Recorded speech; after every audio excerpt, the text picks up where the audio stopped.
तो बच्चों आज हम आप लोगों को पढ़ाने वाले हैं डीएनए फिंगरप्रिंटिंग या अंगुली छापी। फिंगरप्रिंटिंग की ही हिंदी होती है अंगुली छापी और इसकी उपयोगिताएं।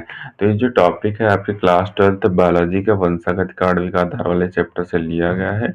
इसमें जो क्वेश्चंस होते हैं वो आपके इस तरीके से पूछे जाते हैं कि डीएनए फिंगरप्रिंटिंग से आप क्या समझते हैं, मानव जीवन में इसके उपयोग पर प्रकाश डालिए। या फिर इस तरीके से पूछा जाएगा डीएनए फिंगरप्रिंटिंग का वर्णन कीजिए। या फिर इस तरीके से पूछा जाएगा कि डीएनए अंगुली छापी क्या है, इसकी उपयोगिता पर प्रकाश डालिए। तो इन 3 तरीकों से आपके एग्जाम में अगर क्वेश्चन आ जाता है तो आपको क्या करना होगा वो हम आज आप लोगों को पढ़ाने वाले हैं, ठीक। तो उसमें आपको क्या करना होगा, सबसे पहले तो आपको लिखना होगा कि डीएनए फिंगरप्रिंटिंग तकनीक को सर्वप्रथम एलेन जेफरी ने इंग्लैंड में विकसित किया था। यानी कि जो डीएनए फिंगरप्रिंट तकनीक थी इसके बारे में लिखना होगा कि ये है क्या और इसकी खोज क्या किसने की थी, ठीक। तो हमने लिख दी कि सर्वप्रथम एलन जेफरी ने इंग्लैंड में डीएनए फिंगरप्रिंटिंग को विकसित किया था, ठीक। इसके बाद आपको लिखना होगा कि इसकी सहायता से विभिन्न व्यक्तियों अथवा जीवधारियों के मूल आनुवंशिक पदार्थ डीएनए में भिन्नताओं को देखा जा सकता है।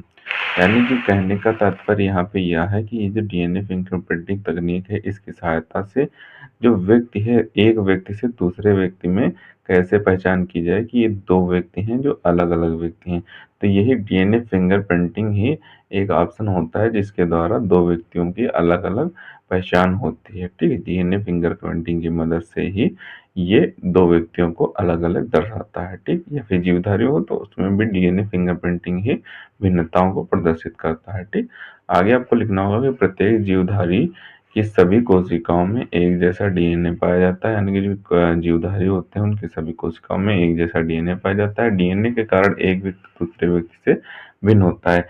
इसी डीएनए के कारण ही जो एक व्यक्ति होता है वो दूसरे व्यक्ति से भिन्न दिखाई देता है। डीएनए फिंगरप्रिंटिंग द्वारा डीएनए में स्थित उन क्षेत्रों की पहचान की जाती है जो एक व्यक्ति से दूसरे व्यक्ति की किसी भी मात्रा में भिन्नता दर्शाते हैं। यानी जो डीएनए फिंगरप्रिंटिंग होती है इसी के द्वारा डीएनए में स्थित उन क्षेत्रों की पहचान की जाती है जो एक व्यक्ति से दूसरे व्यक्ति की किसी भी मात्रा में भिन्नता दर्शाते हैं। तो इस डीएनए फिंगरप्रिंटिंग के द्वारा ही उन क्षेत्रों की पहचान की जाती है, ठीक।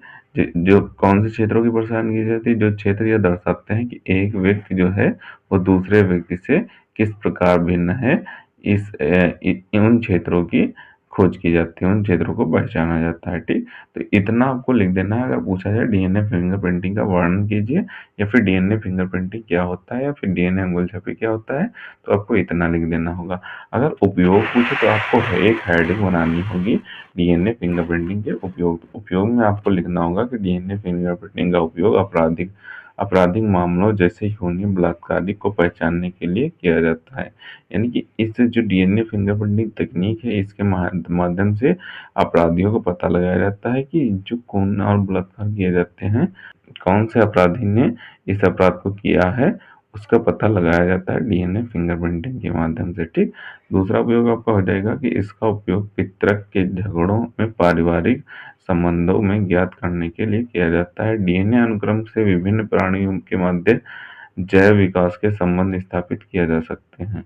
यानी कि इसके माध्यम से क्या किया जाता है, जो पितृक झगड़े होते हैं यानी कि जमीनी विवाद, पारिवारिक जो विवाद होते हैं उनका भी निपटारा डीएनए फिंगर के प्रिंट के माध्यम से किया जाता है कि ये आपके पूर्वज हैं या फिर नहीं है। वो डीएनए फिंगर प्रिंटिंग के माध्यम से पता चल जाता है कि जो आपकी जमीन पे जिनका कब्जा है वो आपके पूर्वज हैं या फिर नहीं है। वो डीएनए फिंगर प्रिंटिंग के माध्यम से हमें पता चल जाता है, ठीक। तो ये जमीनी विवाद या फिर पारिवारिक विवाद में इसका उपयोग किया जाता है और इसके अनुक्रम से विभिन्न प्राणियों के मध्य जैव विकास के संबंध स्थापित किए जाते हैं। ये भी डीएनए फिंगरप्रिंटिंग का एक उपयोग होता है। तो उपयोग में आपको इतना लिख देना है, ठीक। तो इसका आप ऊपर से स्क्रीनशॉट कर लें और इसे आपको अच्छे तरीके से तैयार कर लेना है। इम्पोर्टेंट है, आपके एग्जाम में कई बार पूछा गया और इस बार भी इसके आने के चांसेस रहेंगे। तो सबसे पहले तो आप इतने पार्ट का स्क्रीनशॉट करें, जो पार्ट का यहाँ पे स्क्रीनशॉट करें। अभी नीचे पार्ट दिया गया उसका भी यहाँ पे स्क्रीनशॉट कर लें।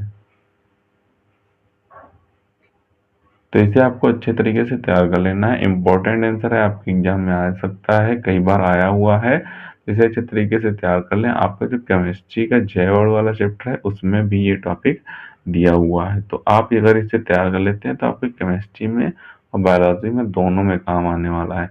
बायोलॉजी में जो वंशागत आणविक आधार वाला चैप्टर है, सेम उसी तरीके का एक केमिस्ट्री में चैप्टर है, जैव अणु।